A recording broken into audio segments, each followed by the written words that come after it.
Hi, everyone. I'm really glad you all could come.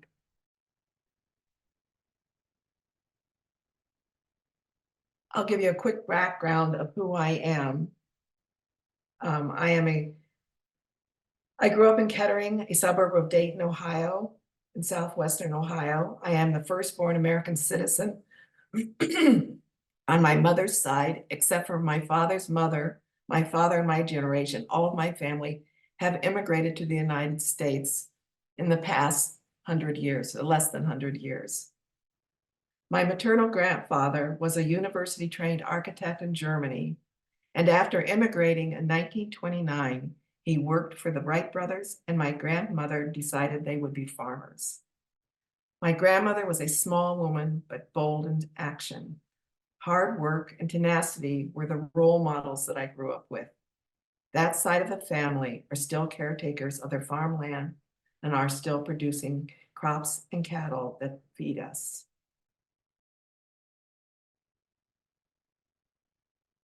My father's mother was an artist, a member of the Daughters of the American Revolution, a suffragette, and an independent thinker.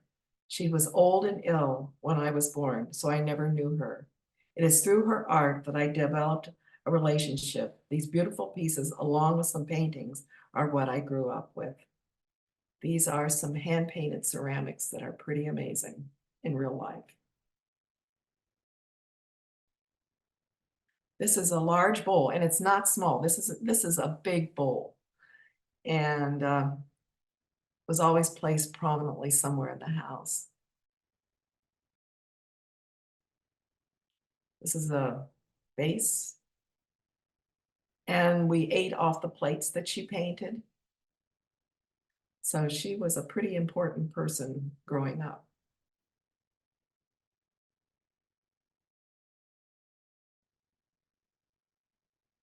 As a child, I played the piano and violin and assumed I would continue on at the university. During my senior year in high school, I realized I hated performing on a stage or anywhere else. After very little thought, the new plan was to study art, which was odd because I knew little about art or how to make it. I studied fine arts at Miami University of Ohio. Within a few months spent catching up, I realized the risk had been worth it, and I had found a new journey, and very importantly, I didn't have to perform. Critiques were terrifying, but performing was a meltdown. Line was something I became acutely aware of during my early attempts at etching, which is what you are looking at now. There was a depth and sensuousness that drawing did not have. I think I have been trying to recreate that kind of line since I started working with textiles. This is a lithograph that I did at the university. Color has always been a source of comfort. It is what I am aware of in my everyday life. For me, color vibrates like the strings on a violin.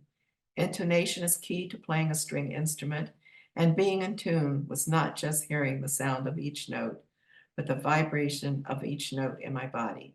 That was what told me if I was in tune. At the university, color was easy. I instinctively understood it. My body told me what to do, even though in the beginning, I did not know the rules and the aesthetics of color.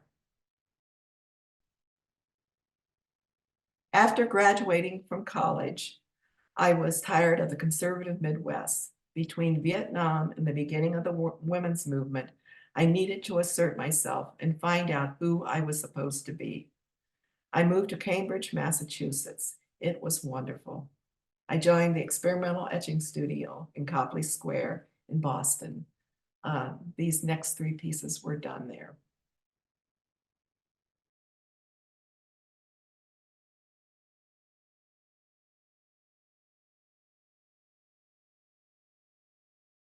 This engraving came from a drawing that I did while sketching at Harvard's Peabody Museum.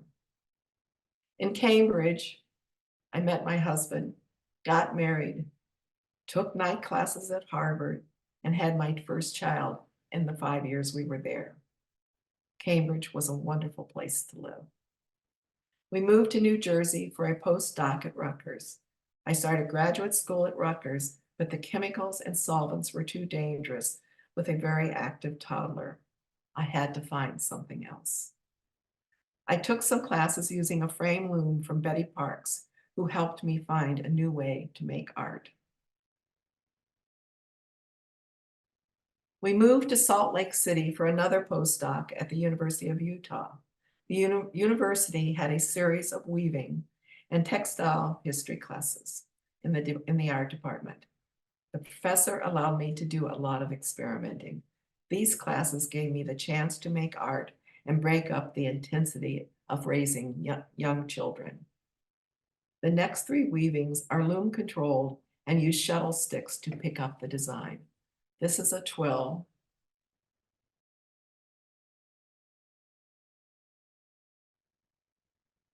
This is a painted warp. These are warp face. And I had no idea what I was doing there. This was a long time ago. I warped the loom, painted the what I was going to weave for that particular weaving, and then set it with heat with a hair dryer. These were very quick and fit my hectic life. This is a twill and also painted warp.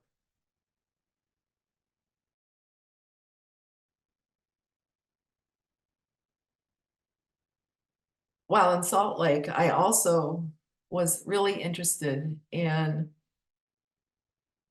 trying new things. My creative impulses were quickly acted upon, and not a whole lot of editing was going on in my creative life. I experimented with combining weave structures and manipulating different materials. I bought yards of material from a store that catered to theater and dance costume designers. I cut the material into strips and wove brocade pieces. This work no longer exists. Another material that interested me was Harrisville yarn, which I brushed to combine the colors on the surface of the brocade weavings.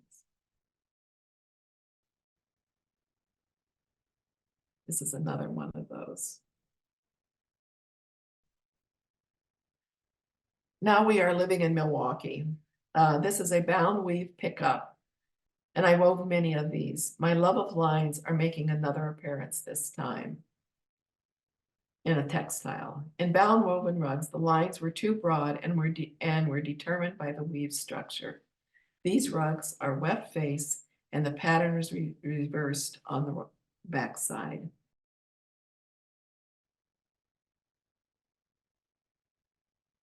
Another bound woven rug using a shaft switching device that Cecil, my husband, made that was attached to my 8-harness Maycomber loom. I no longer needed to use pickup sticks.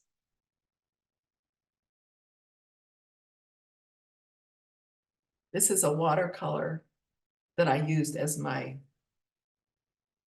design. Another bound woven rug. Like I said, I did a lot of these. This is the watercolor for that rug. Last of the bound woven rugs. I was asked to design some ideas for a bound woven wall rug. I came up with 10 designs, and luckily for me, the possible client didn't want any of them. I started drawing again. Nothing I drew could be made into a bound woven rug. I turned to Navajo rugs and blankets again. I liked the surface of the weave of the dynamic designs. By that time, we had already started collecting these rugs.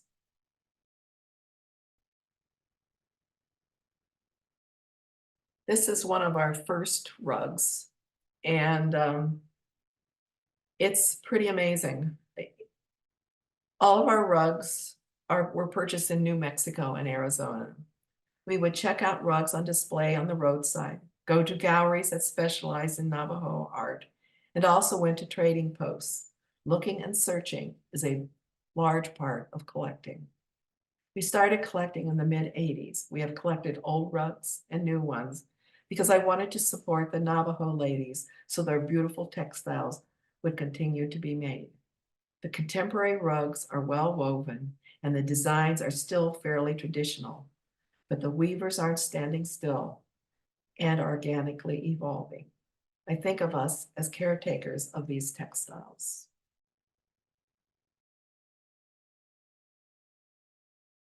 This is a close-up and it still looks a little blurry.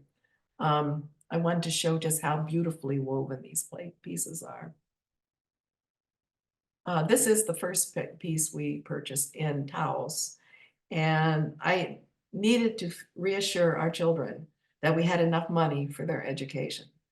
They kind of were wondering what was going on.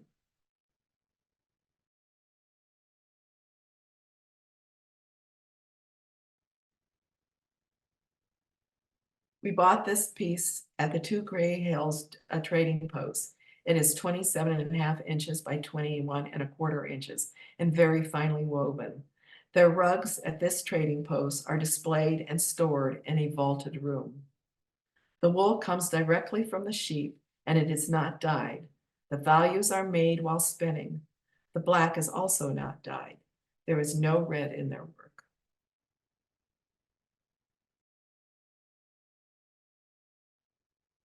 There is a contemporary piece and the colors look like they were dyed with natural dyes.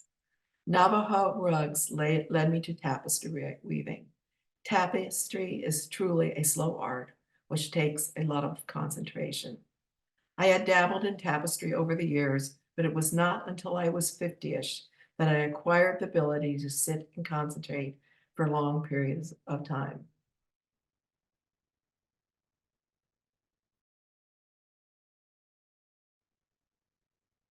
All loom weaving is based on the grid of warp and weft, and in tapestry, you cannot circumvent the grid, but there are more ways to work around its rigidness than in bound woven rugs. This is my first tapestry, and it's called Leap of Faith. Traditionally, tapestries were very large, but there were a few people making miniatures or small format tapestries, and I was intrigued. They were using cotton sewing thread and other very fine threads.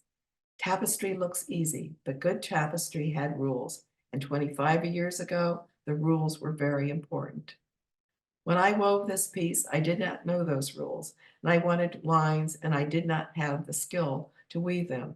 So I went off on my own and found sumac and couching, which are embroidery techniques. The line work in this piece is couched, and I use the Fibonacci series for the red tie-down threads.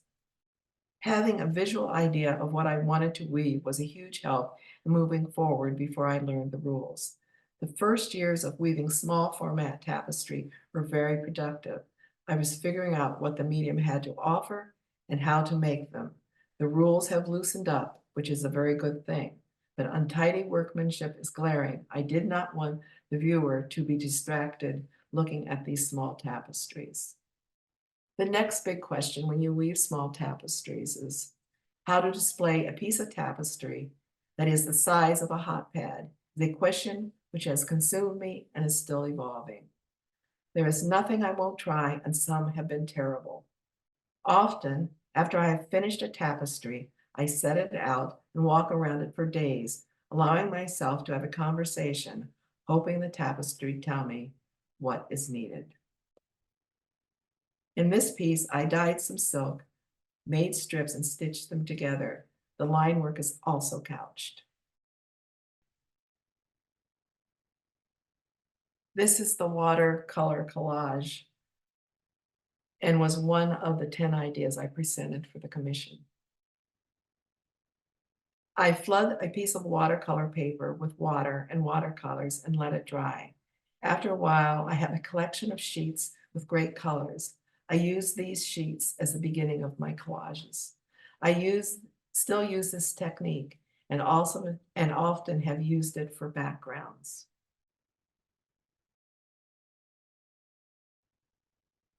All of us find comfort in seeing the world either from great distance, at arm's length, or in close-up. We don't consciously make that choice. Our DNA does, and we generally don't waver from it. Rare is the painter who is equally adept at miniatures and epic series. This is written by Twyla Tharp, a dance choreography in the Creative Habit on page 37. This quote got my attention. I have painted large paintings which I felt ruined the beautiful linen that they were painted on. The bound rugs were large. Large was how you showed the world you were a serious artist. But large was not where I was comfortable. With tapestry, I intentionally started small. I was curious what would happen when working in square inches versus square feet. When I start a new series, or particularly when I change medium, I will use the title Leap of Faith and Phoenix Rising. This is called Phoenix Rising. This is the watercolor that I made. And yes, this was not a part of those 10 that I gave to the potential client.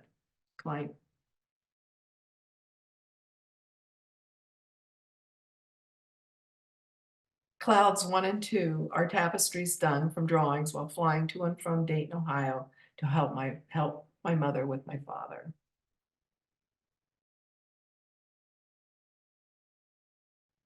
This is the second one.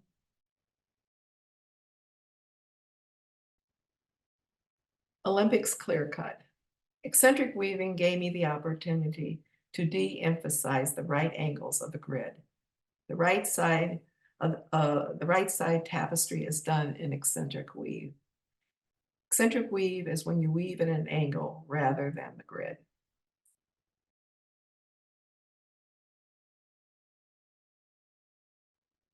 This is also an eccentric weave.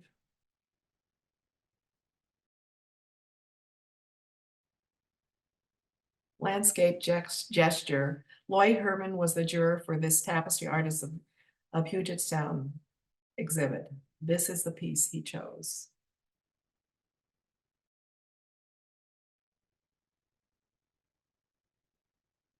Journey inwards. I was taking care of my mother and took a walk at the UW Urban Horticulture Center. This is the resulting tapestry.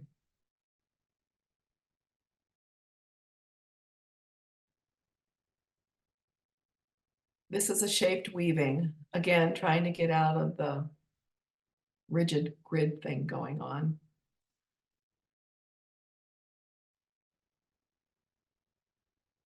This landscape too, this is one of my whimsical landscapes.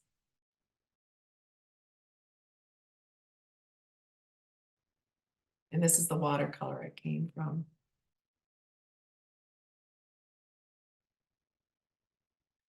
It's called Jenny Lake, woven from a small square cut out of a larger watercolor.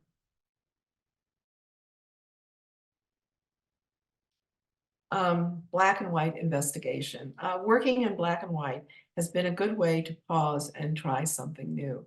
I do this not often, but I do it. I have done it throughout my tapestry weaving.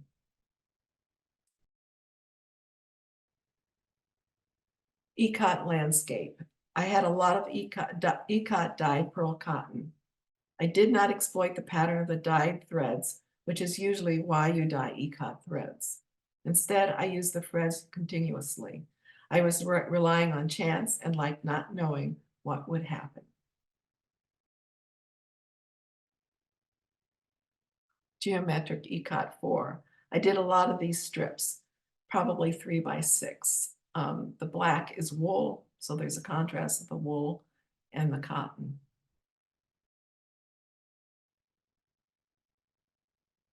Geometric ikat number 5. I got tired of weaving this piece, so tried something different and cut it off the loom. I continued and extended on both ends of the pattern of the weaving in watercolor and colored pencils. These take a long time. I'm not inclined to waste anything that I weave if there's any way of salvaging it. Geometric ikat 6. I wove many of these and gave them as presents.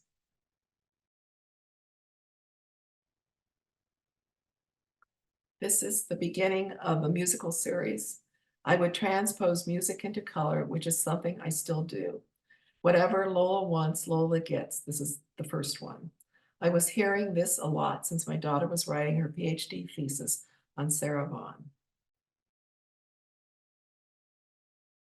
Beautiful Dreamer, written, composed by Stephen Foster.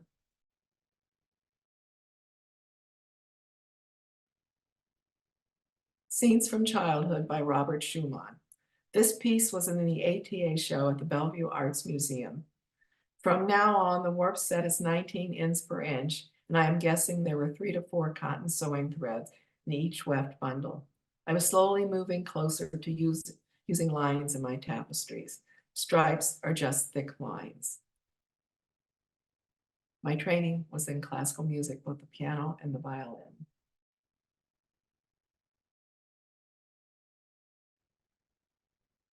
Bach 2, part invention number 2.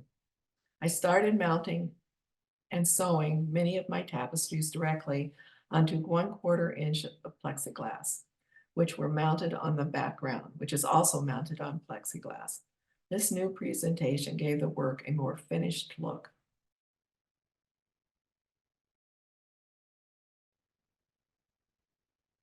This is Bach invention number 4. It's probably a 2-part Bach invention.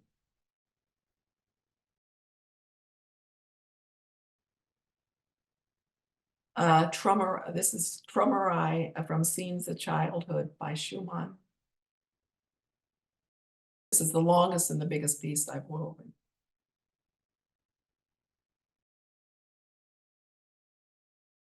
Whatever Lola wants, Lola gets too.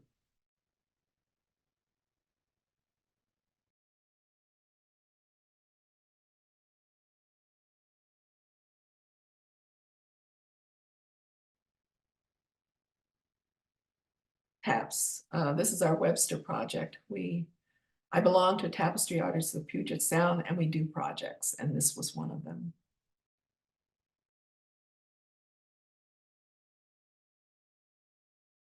Conciliation piece. The outer dimensions are 12.5 inches by 12 and 3/4 inches are the outer dimensions.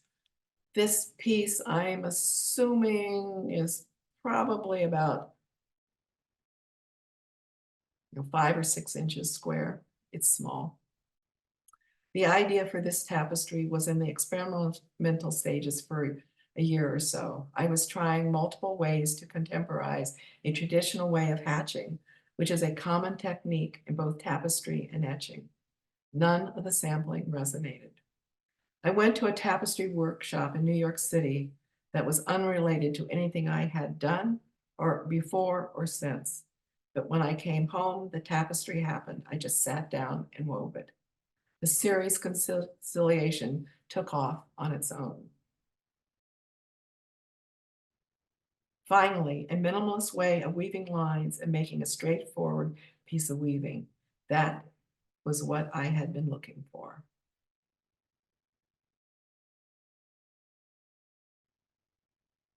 Conciliation change. Line is beginning to make sense for me in textiles. For me, lines hold the dance of color together. Conciliation land. This one went to Australia for an exhibit. It is small and still one of my favorites.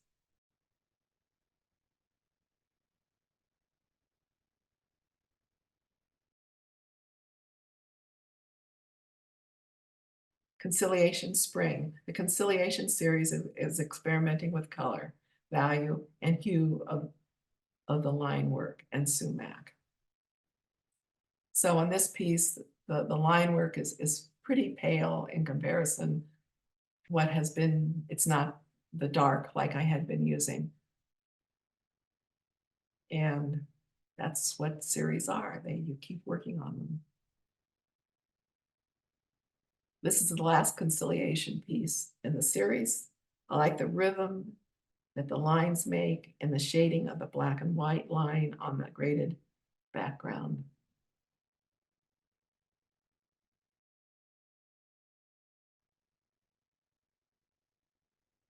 Etude 1. An etude is a short musical composition, typically for one instrument. designed as an exercise to improve the technique or demonstrate the skill of the player. Again, black and white is a great way to get information on what to work on next.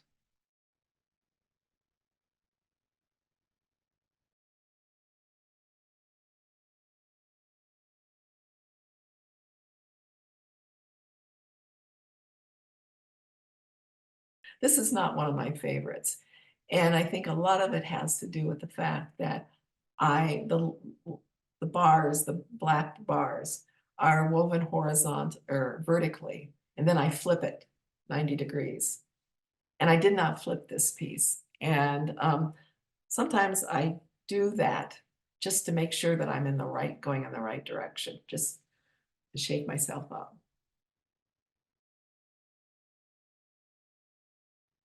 Etude 3. Most of these tapestries are still using cotton sewing thread. I like the idea of going to a sewing store and having so many choices.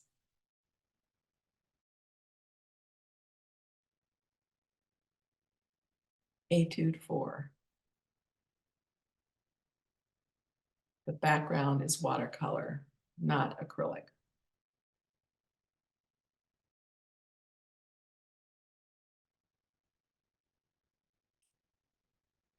This is a detail of the previous piece. I like the elevated sumac stitch over the woven tapestry. The trick is to have the main color of the tapestry, the hatching, and the sumac all integrated without any one element standing out. I'm a slow weaver and take out and restart my tapestries many times over, no matter how much prep work I do. If it isn't right, why bother weaving it?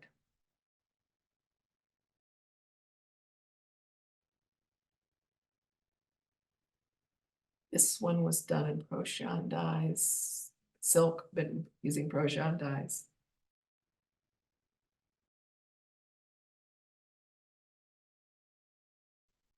Etude 6.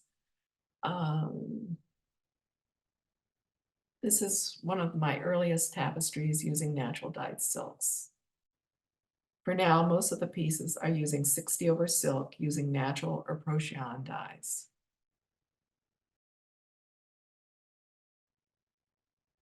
This is a detail.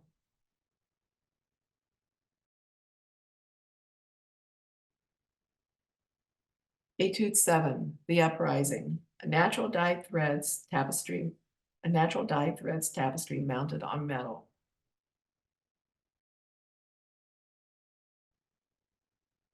Instead of the sumac being a diagonal line, I decided to see what would happen if I wove vertical, straight sumac lines. Again, experimenting, and also on metal.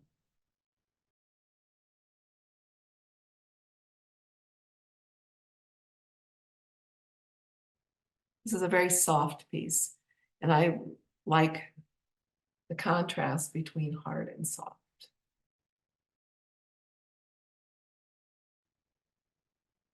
Another Procion dyed. I was mixing the two. I was trying to figure out what I really liked best.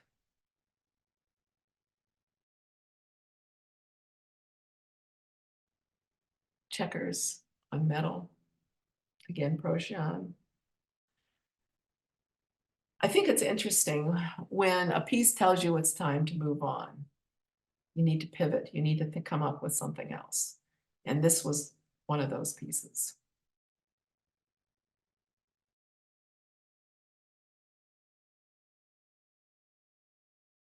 Phoenix Rising 2. After a year of not being able to work, this is my first piece ever after having thumb reconstruction work done, which also coincided with the beginning of COVID. I had to teach my Anne how to weave again and how to hold my tools. It was really painful. There is no sumac, and the composition is greatly simplified with a more obvious woven framing. Previously, all my tapestries were either 16" per inch for the early tapestries done on a Hagen loom, or 19 inches per inch woven on my fireside loom, which has treadles and a beater. Starting with this tapestry, I'm using 12 ends per inch. To my surprise, it was easier to weave and the hatching more visually effective. There is no sumac because my hands couldn't do it. So I just did quick embroidery.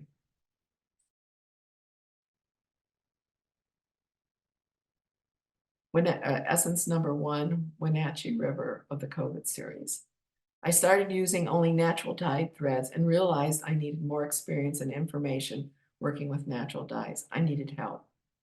Natural dyeing is a big chemistry and math project. Maewa and Vancouver, BC offered their first online COVID class.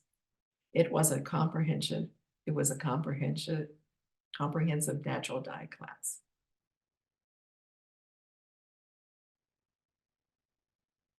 Essence number 2, Red Flower Tree. The COVID tapestries are larger. All of the COVID tapestries are directly sewn onto plexiglass with no painted background, and to make them hang further off the wall, the tapestry and the plexiglass are mounted on a cradled wood panel, which extends the tapestry 1.25 inches from the wall.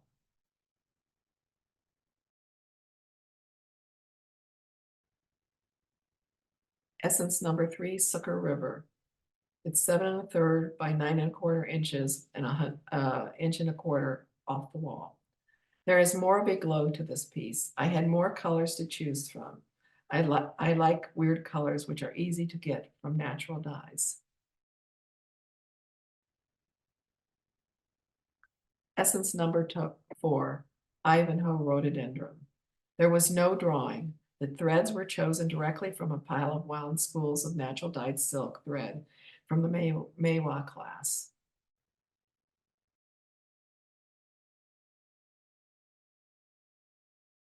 Essence number 5, A Night Sky. It's 7.5 by 9 3/4 by 1 1/4 inches. There are many ways to make an indigo vat: chemical, fermented, and organic. I can't use a chemical vat. The fermented failed 3 times, and I was most familiar with organic vats. Indigo is a pigment that does not naturally dissolve in water, and a reducing agent is needed. I have used iron, fructose, dates, henna, and madder as reducers. Each type of vat has its own color and personality. The iron vat gives amazing dark blues that can only be used on cotton. The fructose vat is quick, easy, and reliable, but not as stable in the long run. I like the date vat, which can give a wide range of blues and has a slight warmth to the color. Indigo vats have a high pH, which can be hard on silk. I now use hide glue in the vat, and the silk retains its sheen. Essence number 6, Turbulence. This tapestry was designed from an experimental watercolor that I cut up into strips and then enlarged. I like the random beginnings of this piece.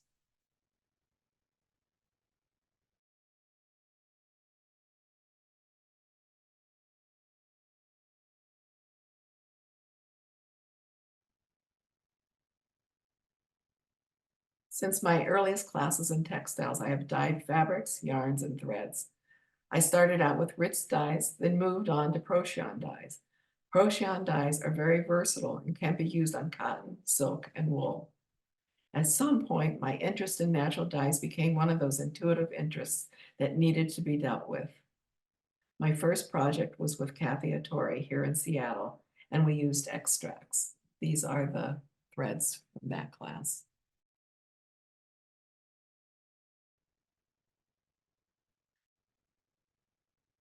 I've done 3 different projects of natural dyeing. My watercolors was the next place I took classes from. Maiwa taught me how to use dyes in their natural plant and bug forms. There was an emphasis on the chemistry of dyeing and what you can do to modify the colors by taking into consideration the pH.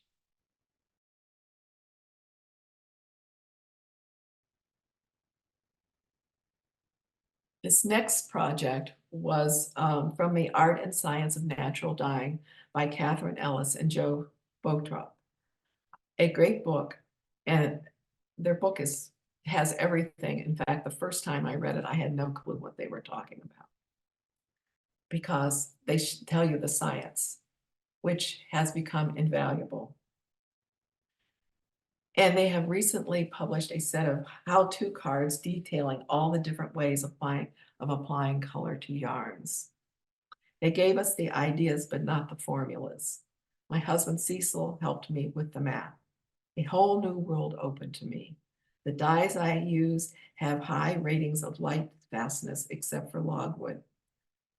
To the dyes that they used in their experiments, I added fustic, Osage orange, lac, and logwood to their list of dyes they used for their experiments. The greens from this project were what I missed most from the other two experiments. The top row is weld and madder. The second row is Osage orange and logwood. The third row is fustic and lac. The fourth row is rhubarb and cochineal. And the fifth row is rhubarb, pomegranate and indigo. All of these were done only on silk. And I learned a lot. One of them is putting the animal glue in the vat, the hide glue in the vat. That made the iron threads, they did not lose their gloss, and neither did the overdyed indigo threads.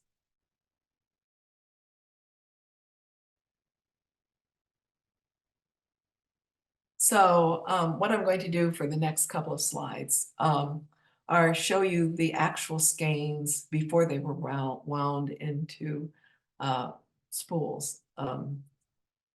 There's a lushness to this that I think is just quite wonderful. The first one that I'm showing you is Osage orange. And the second one to the left is overdyed with madder.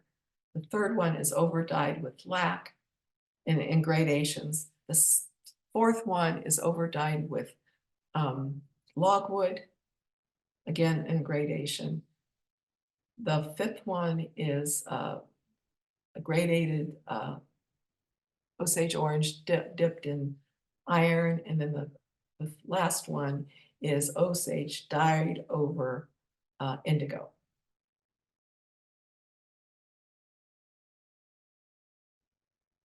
And I continued that same regimen over fustic,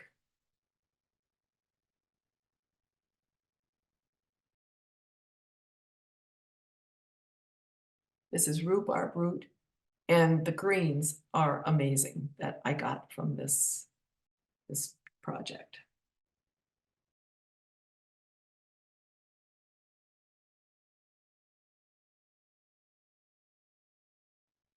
This is madder, and the last two, the two on the right, are different strengths of madder put on indigo, which is kind of interesting. The next one is lac, which is a concentrate, and it is made from, it's a bug extract, and the extract comes from scaled insects from India. The deep red colorant is extracted from a hard resinous crude shellac before it can be used as a dye.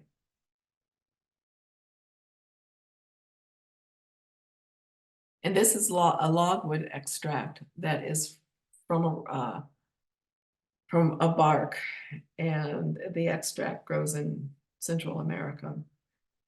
I included logwood because I was really interested to see what logwood would do with yellows.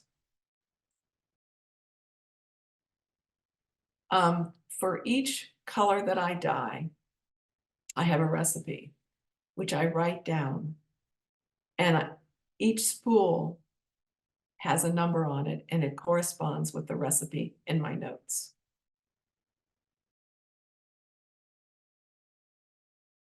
This is the watercolor for the last piece that I've been able to complete.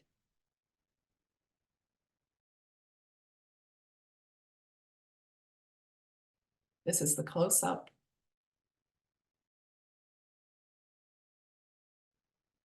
This tapestry was woven with a border, but it did not visually work.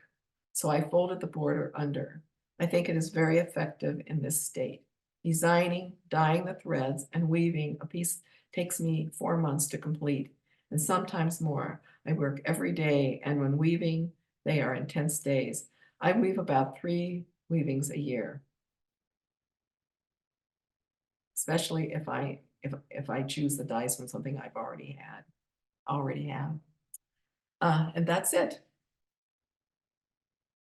Thank you.